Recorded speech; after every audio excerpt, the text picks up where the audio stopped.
of North Carolina. It's when are you going to go home?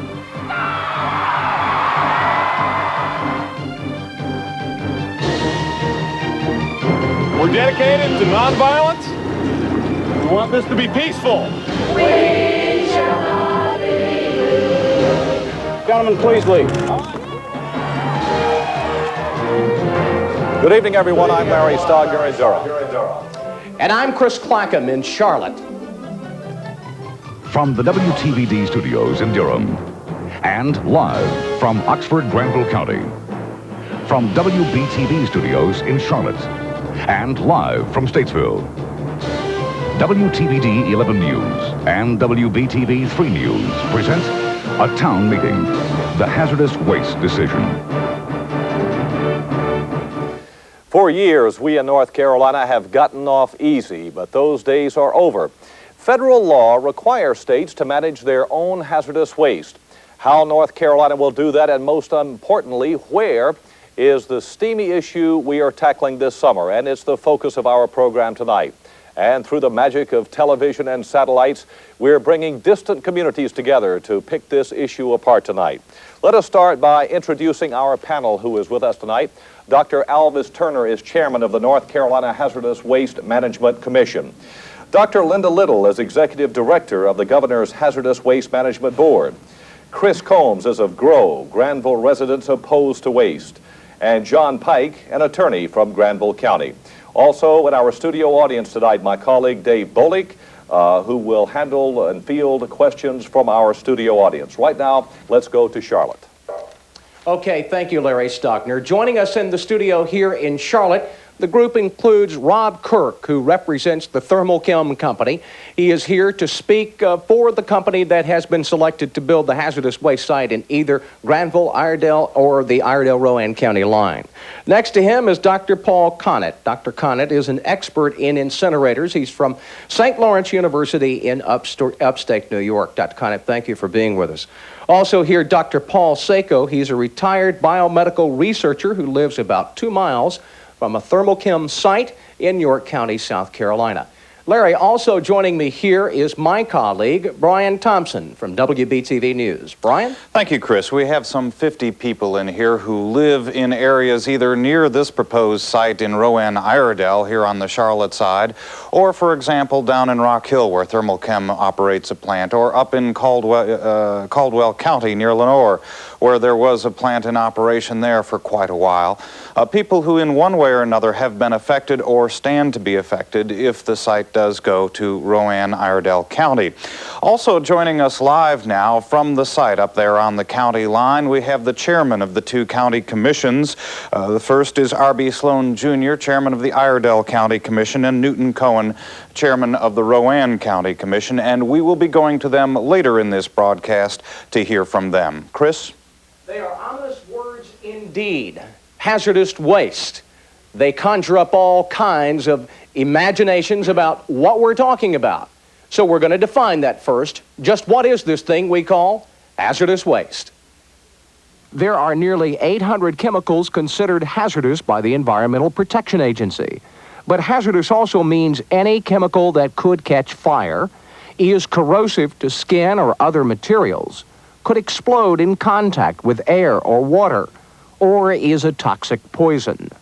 The only commercial hazardous waste incinerator operating in North Carolina was the CSI plant in Caldwell County. But public pressure, at times very emotional,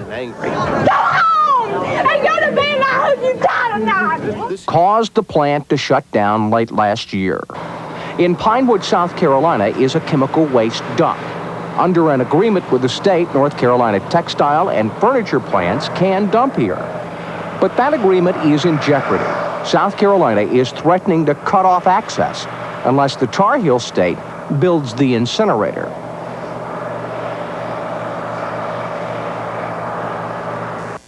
Here in Durham tonight, we have a group of people from Granville County. Granville, one of the other probable sites for the location of the hazardous waste incinerator.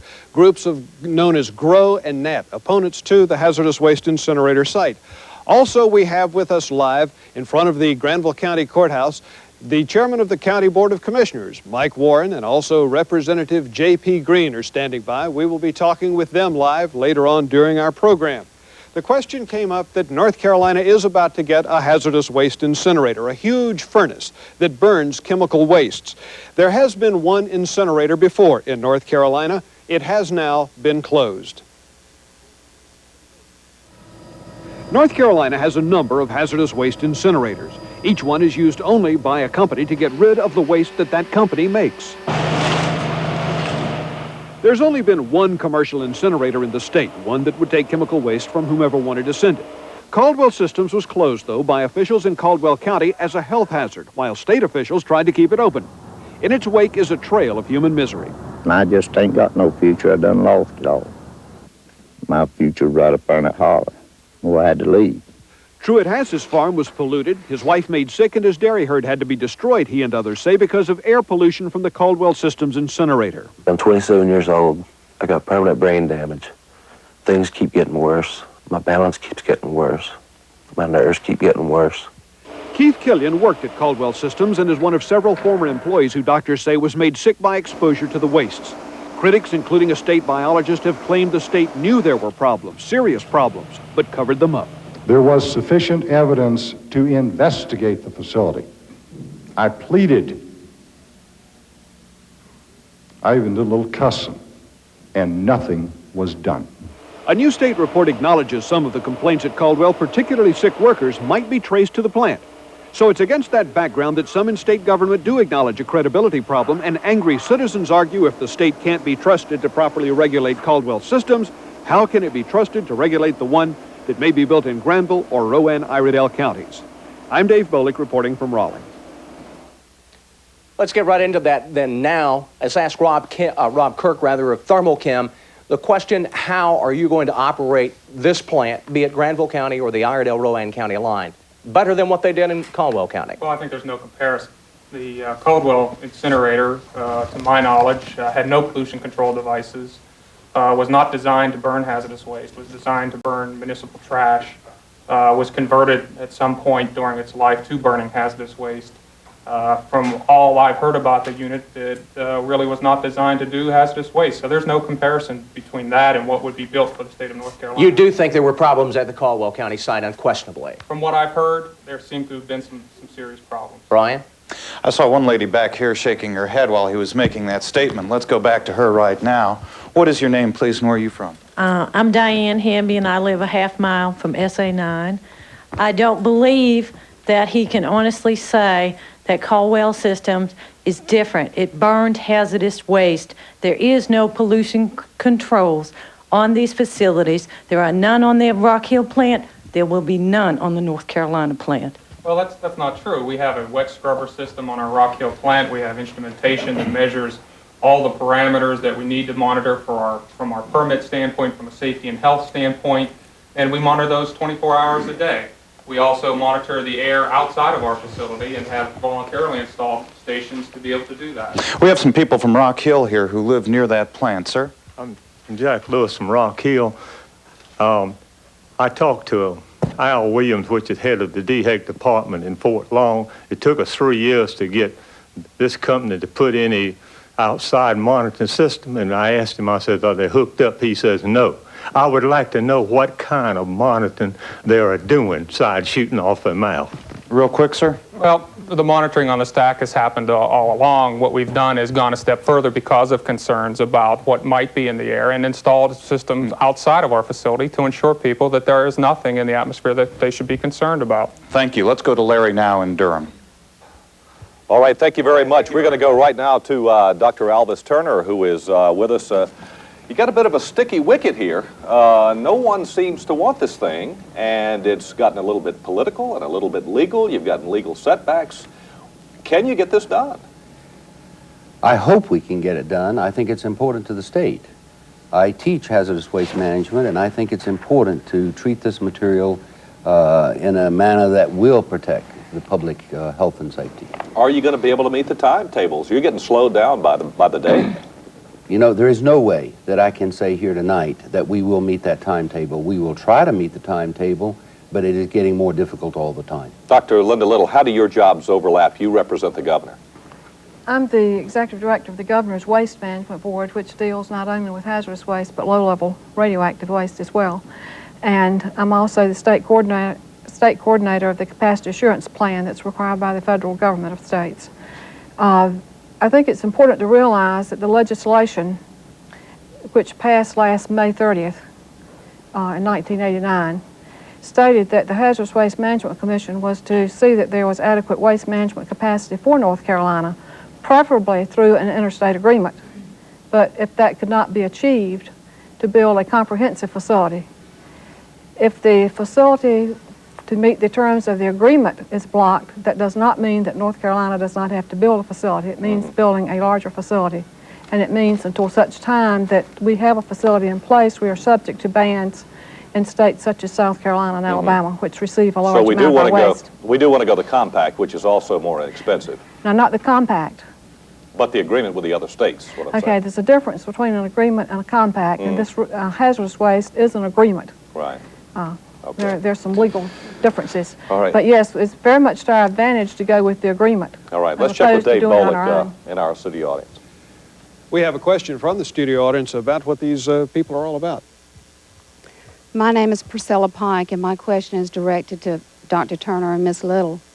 If after reading and reviewing the information that's been compiled by Granville County and Rowan and Iredell, would you be willing to admit that you have made a mistake and find a better way?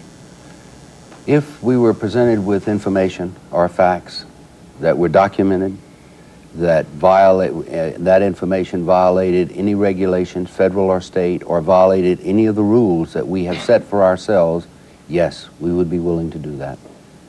Do you see that you have made any mistakes? Oh, we have made some mistakes, but I don't think we violated any of the rules or regulations. Let's go to Brian Thompson in Charlotte.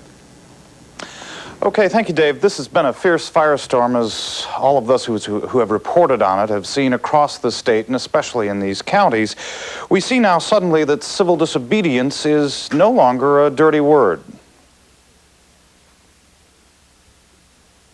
Sit down. Do not resist arrest. Do not raise your arms to the police. We shall not be moved. He's asked you to leave his land. For now, these tactics have worked. The state turned back from testing this site, just as it has been up in Granville. They've tried petitions as well, yards and yards of them. They're so angry, police had to escort commissioners away from this public hearing recently. They're so emotional, well, they blame the heart attack death of farmer J.B. Johnson on the strain of facing the loss of his land to the incinerator. It's farming land, the leading dairy land in the state. But it's on a narrow, twisted road away from the interstate, and these folks have tried to show how dangerous it could be. In fact, the cost of road improvements is more than 10 times the cost in Granville County. As in Granville, they've taken their battle to court. And so far, they've been winning. But they're fighting a popular governor who's marching to his own beat, unafraid no matter how intense the fight. As we mentioned at the top of the show, we have joining us from the site on the Rowan-Iredell County line, the commission chairman of the 2 county commissions there. Beginning with Mr. Sloan, state your position and why you feel that way, Mr. Sloan. Well, there's several things to take into consideration, one of which this fast track the state's got us on. They've pitted us against Granville County, which we're not really fighting Granville County, but the way the rules have been drawn, we're having to. We still contend that they've tried to cite this in the dairy center of North Carolina, that being Ireland, Rowan County. I'm interested in hearing what Dr. Turner has to say about not adhering to the regulations when it's clear that the 4-lane road issue by the courts and as by our Attorney General has concurred with this position that does not comply with the statutes. I'm curious to see how he explains that. Also, earlier on when we were meeting with the commission, we asked about the population. That appears to be a little concern. There's several other selection criteria that we contest. There's one issue I would like to discuss at some point in time, and that has to do with due process. And there's been several things that's been brought up during this process that they've just totally overlooked the people. So our position is, at this point in time, it would appear to us that the commission is certainly not approaching this in a manner that the people can understand or accept. Okay, Mr. Sloan, let's try to get some time in here now for Newton Cohen, Chairman of the Rowan County Commission. Give us your position on this and why you feel that way. Well, our position is that we're totally opposed to this siting of the plant on SA9, Rowan and Iredell. The commission has made some gross errors in its siting criteria. We're trying to battle them with documented facts and data showing that there's no 4-lane road to the area, that why should we keep this site off of 10 miles away from the Blue Ridge Parkway or 15 miles from the state line and sited in the center of a prime dairy farming land in North Carolina. I think there's 10% of dairy products produced in the total state produced in 10 miles of this site. And I'm concerned that they're building a facility that's twice to 3 times as large as they need, and we will be forced to accept stuff from all over the nation and possibly even from overseas. Mr. Cohen, thank you very much. I understand that Mr. Sloan, Chairman of the Iredell County Commission, has a question for Dr. Turner, Chairman of the Hazardous Waste Commission in Raleigh, who is standing by right now in Durham, rather. Go ahead, Mr. Sloan, with your question.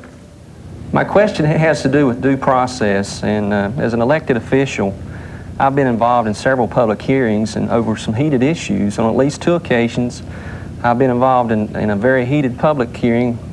And one concern we always have when we're dealing with the public is that they at least perceive that they can get to us. Now, in light of that, the Hazardous Waste Commission, at the public hearing it's scheduled here in Iredell County, has decided that they'll go away from a relatively comfortable, accessible, and can accommodate many of our people to one of the most inappropriate sites they could pick for our public hearing, and that being our National Guard Armory. It'll seat about 5% of the people that we expect to be there. It's hot, there's no parking. Our county commission, I've talked with the Attorney General. And he says he is going to talk with the commission. That's been several weeks ago. I asked Mr. Turner, or Dr. Turner again, will you consider moving this back to the Gray Auditorium where all our people can get in? Let me explain to you why we did this. We had heard that it was possible that once we first let me give a brief reason for holding the public hearings. They're required by law. We have to give a 30-day notice before we have a public hearing, and in that 30-day notice we have to designate the place that the meeting will be held, the time, and the location. We had heard that there was a possibility that if we used a facility that was owned or controlled by one of the counties, that the day before the public meeting, that they would say we could not use that facility. And if they did do that, if they said we couldn't use the facility, this would require another 30-day notice before we could choose an alternate facility. The facility that has been described is unpleasant. We agree to that. It will be uncomfortable, but we felt it was the only location, the only facility that could not